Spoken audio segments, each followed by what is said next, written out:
사도행전 10장 24절에서 48절까지 같이 한 목소리로 읽도록 하겠습니다. 이튿날 가이사라에 들어가니 고넬료가 그의 친척과 가까운 친구들을 모아 기다리더니 마침 베드로가 들어올 때에 고넬료가 맞아 발 앞에 엎드려 절하니 베드로가 일으켜 이르되 일어서라 나도 사람이라 하고 더불어 말하며 들어가 여러 사람이 모인 것을 보고 이르되 유대인으로서 이방인과 교제하며 가까이 하는 것이 위법인 줄은 너희도 알거니와 하나님께서 내게 지시하사 아무도 속되다 하거나 깨끗하다 않다 하지 말라 하시기로 부름을 사양하지 아니하고 왔노라. 묻노니 무슨 일로 나를 불렀느냐. 율로가 이르되 내가 나흘 전 이맘때까지 내 집에서 제9시 기도를 하는데 갑자기 하나님이 빛난 옷을 입고 내 앞에 서서 말하되 고넬료야 하나님이 내 기도를 들으시고 내 구제를 기억하셨으니 사람을 요빠에 보내어 베드로라는 시몬을 청하라. 그가 바닷가 무두장이 시몬의 집에 유숙하느니라 하시기로 내가 당신에게 사람을 보내었는데 오셨으니 잘하였나이다. 이제 우리는 주께서 당신에게 명하신 모든 것을 듣고자 하여 다 하나님 앞에 있나이다. 베드로가 입을 열어 말하되 내가 참으로 하나님은 사람의 외모를 보지 아니하시고 각 나라 중 하나님을 경외하며 의를 행하는 사람은 다 받으시는 줄 깨달았도다. 만유의 주 되신 예수 그리스도로 말미암아 화평의 복음을 전하사 이스라엘 자손들에게 보내신 말씀 곧 요한이 그 세례를 반포한 후에 갈릴리에서 시작하여 온 유대에 두루 전파된 그것을 너희도 알거니와 하나님이 나사렛 예수에게 성령과 능력을 기름 붓듯 하셨음에 그가 두루 다니시며 선한 일을 행하시고 마귀에게 눌린 모든 사람을 고치셨으니 이는 하나님이 함께 하셨음이라. 우리는 유대인의 땅과 예루살렘에서 그가 행하신 모든 일의 증인이라. 그를 그들이 나무에 달아 죽였으나 하나님이 사흘 만에 다시 살리사 나타내시되 모든 백성에게 하신 것이 아니요 오직 미리 택하신 증인 곧 죽은 자 가운데서 부활하신 후 그를 모시고 음식을 먹은 우리에게 하신 것이라.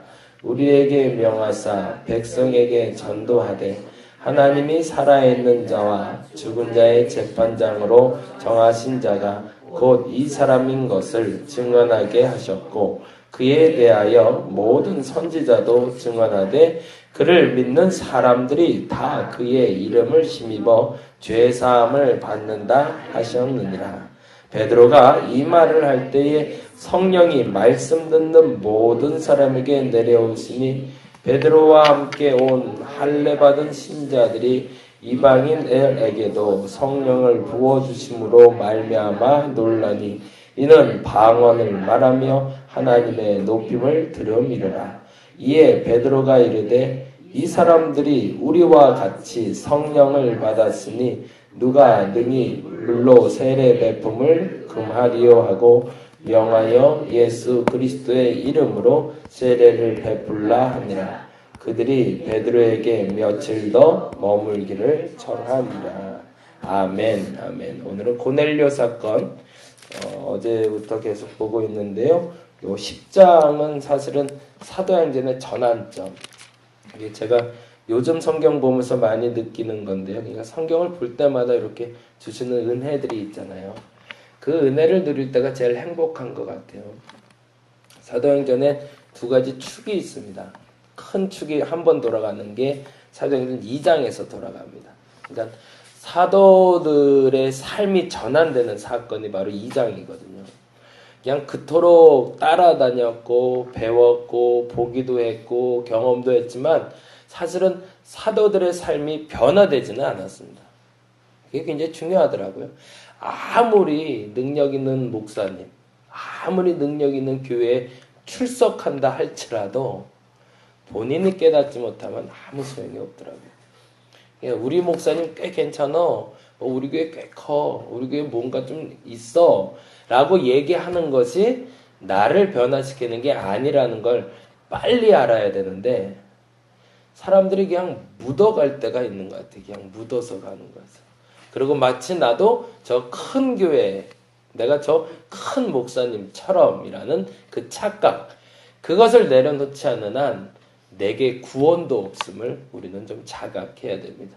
실례로 농담 삼아 요즘 이제 만나는 목사님들하고 이렇게 교제하면서 얘기하는 건데, 강남에서 목회하는 목사님이 계세요.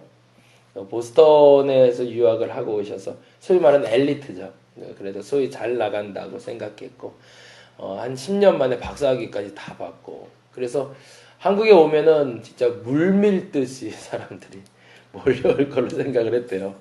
아유, 그러니까 세상에 내가 왔는데, 내가라는. 그러고서 정작 딱 왔는데 역시나 막 카페에서 예배를 드리는데도 막 사람이 막 모이고, 그래서 역시 나는, 그래서 이제 광화문에서 개척을 했는데 교인들이 사는 곳이 강남이었답니다. 그래서 이제 강남에 이제 개척을 내려고 자리를 알아봤더니 가장 싼 게 이게 돈이 감당이 안 되는 거예요. 그래서 서초동에 충현교회라고 있잖아요. 역삼동에 그 충현교회 옆에 그 오래된 상가 하나가 있는데 간신히 그거 하나를 얻었대요. 월세가 200. 근데 이 월세가 200인데 강남에서 굉장히 싼 편이래요. 제 친구 목사님도 지금 강남에서 목회하는데 보증금이 3억에 월세가 700이에요. 그러니까 3억을 갖고 있고 월세 700을 내는데 미자립 교회죠. 이 말이 안 되는 이상한 현상이 벌어지고 있는데, 근데 제 친구 목사가 그 얘기를 하더라고요. 그런데도 성도들이 거기를 안 떠나려고 그런대요. 그 돈을 내더라도 거기 있어야 된다고 해서, 그래서 거기 머물고 있다고. 그러니까 뭐 관리비 내고 뭐 내고 하면 그냥 정말 수중에서 쓰는 거 아니고 그 건물주에게 주는 것만 거의 1,000만 원 이상이 들어가는. 그럼에도 불구하고 그 목사님이 얻은 200만 원짜리 그 건물도 4층에 4층 꼭대기에 있대요. 그리고 엘리베이터가 없다는 전제 때문에 그나마 싸게 200만 원에 줬다고 얘기를 하더라고요. 근데 이제 문제는 그게 문제가 아니라 엄청나게 잘 될 줄 알았던 거죠. 그러면서 성도들하고 이제 얘기하는데 그 와중에도 나 강남 사람이야 이런 프라이드, 자부심 그런 게 있다는 거예요. 그러면서 당신들끼리 얘기하는데 그냥 정말로 웃기지도 않은 얘기들을 오간된 거예요. 와, 나 이번에 아파트 엄청 싸게 샀어. 그래서 얼마에 샀는데 그때 7억에 샀어. 7억에. 그랬더니 야, 정말 싸게 샀구나. 뭐 이런 얘기들을. 그러면서 야, 지난번에 10억에 얘가 샀대는데 7억이면 되게 싸다. 근데 순간 목사님이 그때 엄청난 충격을 받았대요. 뭐냐면 자기도 그 단위가 너무 가벼워 보이더래요. 나는 200만 원짜리 월세 상가의 목사인데 7억, 10억을 얘기하는 게 엄청나게 가벼워 보이더라는 거예요. 그 돈의 액수에 대해서. 순간 깜짝 놀랐답니다. 믿음도 이럴 수가 있겠구나. 우리가 이 착각에서 빠져나오지 않는 한 아무리 많은 말씀을 들어도 아무리 많은 깨달음을 얻는다 할지라도 아무 소용이 없습니다. 그런데 비로소 그 인생의 전환점이 나타나는 게 바로 사도행전 2장입니다. 그건 무슨 말이냐면 삶의 태도가 변화됐다는 겁니다. 삶의 태도가 180도 달라진 거예요. 그동안 우리가 알았던 사도가 아니었다는 거죠. 그리고 또 하나의 역사적인 사건이 바로 사도행전 10장입니다. 고넬료가 변한 거예요. 어제도 말씀드렸지만 고넬료가 얼마나 황당했을까요? 나는 그냥 단지 종교 생활을 하고 있었던 거거든요.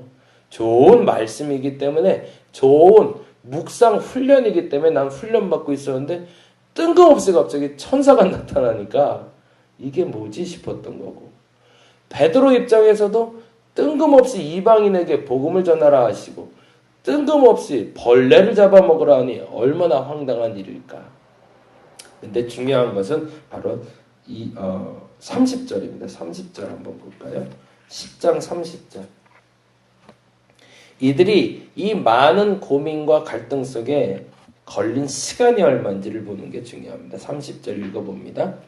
고넬료가 이르되 내가 나흘 전 이맘때까지 내 집에서 제9시 기도를 하는데 갑자기 한 사람이 빛난 옷을 입고 내 앞에서 며칠 걸렸대요? 하루 이틀 사흘 나흘이 걸렸대죠. 사흘 만에 일어난 일입니다. 어떤 일을 벌이고 있는 거죠? 행함이 있는 믿음을 보이고 있는 거죠. 그리고 이방인이지만 그 이방인을 만나러 간 베드로, 거꾸로 말하자면 목숨 걸고 만나러 간 겁니다. 로마 군사가 나를 만나자고 하는 건 나를 해코지할 수도 있다라는 전제가 있는 거거든요. 그리고 또 하나 백부장인 고넬료는 베드로에게 어떻게 했다고 그러죠? 엎드렸다고 표현이 되고 있습니다.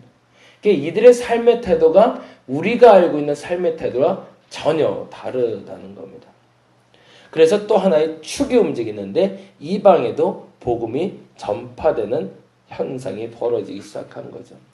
믿음이란 삶의 변화를 말합니다. 믿는다라고 얘기하면서 삶이 변화되지 않으면 아직은 내 믿음은 점검받아야 됩니다. 한 가지만 더 말씀드리고 마무리할게요. 어제는 그 이제 전도 훈련을 받다가 이제 전도를 나가서 이제 전도하는데 기도 많이 해주셔서 어제 100점 맞았다고 박수 받았어요. 감사해요. 네. 50명 수업 들었는데 그 중에 5명이 100점이었대요. 그래갖고 난 100점 아닌 것 같은데 일어나서 박수 받게 해주시더라고요. 전도하러 나갔는데 그 시간이 잠깐 나와서 집사님 한 분이랑 얘기를 했어요. 근데 그 집사님이 그 얘기를 하시네요. 본인 간증을 잠깐 해도 되겠네요. 그래서 그냥 들어봤는데 남편하고 25년을 살았는데 25년을 살다가 한 번도 좋은 적이 없었대요. 그렇게 미울 수가 있을까 싶을 정도로 그렇게 그 남자가 싫더래요. 얼마 시간 안 돼서 아이들 다 낳고 나서는 몸에 살대는 게 싫더래요. 몸에 이렇게 살짝 와서 건드리기만 해도 싫어서 그냥 도망 다녔대요. 근데 그렇게 너무 미운 남편이 직장에서도 명예퇴직을 당해버렸대요. 그러니까 더 화가 나는 거예요. 이제 돈은 내가 벌어야 되니까 내가 이제 나가서 돈 벌고 오면 남편은 집에서 놀고 있는 걸로 보이는 거예요. 근데 이 남자 입장에서도 굉장히 괴로웠겠죠. 대기업 임원이었대요. 그러다 보니까 사실은 어디 취직하기도 마땅치 않으니까 얼마나 고민이 많았겠어요. 근데 이제 집에서 놀고 있으니 놀고 있는 남편이 더 미워졌고, 근데 이 남편이 더 미워진 게 뭐냐면 그 와중에 병이 걸린 거예요. 이게 간암 말기였나 봐요. 그러니까 정말로 뭐라고 그럴까, 세상에서 이렇게 싫은 짐승이 있을까 싶을 정도로 보기가 싫더래요. 그러면서 또 아파하고 골골하고 있으니 이걸 또 어떻게 방법이 없고, 그래서 교회라는 걸 처음 가봤대요. 도저히 못 살겠더래요. 혼자는 어디다 말할 데도 없고. 그렇다고 해서 뭐 누구한테 인도받은 것도 아니고 너무 속상하고 너무 억울하고 내 자신이 도대체 난 뭐냐 도대체 라고 갔는데, 교회라는 곳이라도 가봐야 내가 좀 뭔가 숨통이 트겠다 해서 갔는데, 그때 목사님 말씀인지 누가 얘기했는지 그 얘기를 해주더래요. 성경에 답이 있다고. 그래? 그러면 그 말 한번 믿어보자. 그래서 그때부터 그냥 성경 봤대요. 그날 교회 나간 날부터 뭔지도 모르고 그냥 쭉 봤대요. 도대체 답이 뭔지 나 샅샅이 찾아본다고 해서 진짜 열심히 봤대요. 하나도 모르겠더래요. 무슨 얘기인지 하나도. 뭔 얘기가 써있는지도 모르겠고 사람 이름도 너무 어렵고. 근데 마지막까지 다 덮는데 복음서에서 하나의 단어가 이렇게 확 떠오르더래요. 평안이란 단어. 근데 그날부터 뭐가 확 달라졌냐면 그 남자의 뒤통수가 그렇게 예뻐 보이더래요. 자기도 모르겠더래요. 왠지 모르겠는데 그 평안이라는 단어를 보고 집에 딱 들어갔는데 그 남자가 끙끙거리면서 누워있는 그 뒤통수가 그렇게 예뻐 보이더래요. 별일이다 싶어서 그때부터 딱 4개월 감경했대. 4개월 누워서 투병하는, 그리고 하나님의 부름을 받게 됐다고 하더라고요. 한순간인데, 근데 중요한 건 움직여야 될 때 안 움직이면 어떤 경험도 결과도 없더라고요. 이분이 그 속상한 마음에 교회를 가지 않았다면 만나지 못했을 겁니다. 들었는데 그거 딱 거짓말이지 뭐 라고 생각하며 안 봤다면 어떤 변화도 없었을 겁니다. 끝까지 아무것도 모르겠지만 읽어냈을 때 하나님이 움직이시더라고요. 오늘 고넬료의 역사는 거기에 있었습니다. 움직이는 거죠. 언제요? 천사 보자마자 바로, 베드로에게 소식이 듣자마자 바로. 그래서 4일 만에 일어난 역사입니다. 그래서 전 개인적으로 요 사도행전 10장을 나흘의 기적이라고 제목을 붙이고 싶어요. 짧은 시간 동안 하나님 역사하실 겁니다. 어떤 짧은 시간? 내가 알았다면 움직일 때. 행함이 없는 믿음은 죽은 믿음이라고 얘기합니다. 하나님이 알려주실 때 조금 인정되지 않고 조금 불편하더라도 하라는 그 일을 행함으로 하나님이 주시는 그 은혜를 충분히 누릴 수 있는 저와 여러분이 되기를 간절히 바랍니다. 기도하겠습니다. 해야 될 때가 있습니다. 근데 자꾸 놓칩니다. 내 머리로 생각할 때, 내가 경험해 볼 때라는 그 수많은 걸림돌 때문입니다. 믿음이, 행함이 없는 믿음은 죽은 믿음이라는 말을 다시금 점검하게 하여 주옵시고 움직이게 하여 주옵소서. 지금 움직일 때 하나님이 역사하실 줄로 믿습니다.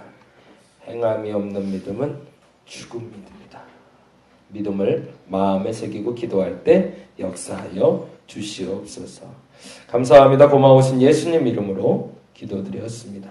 다 같이 기도하겠습니다.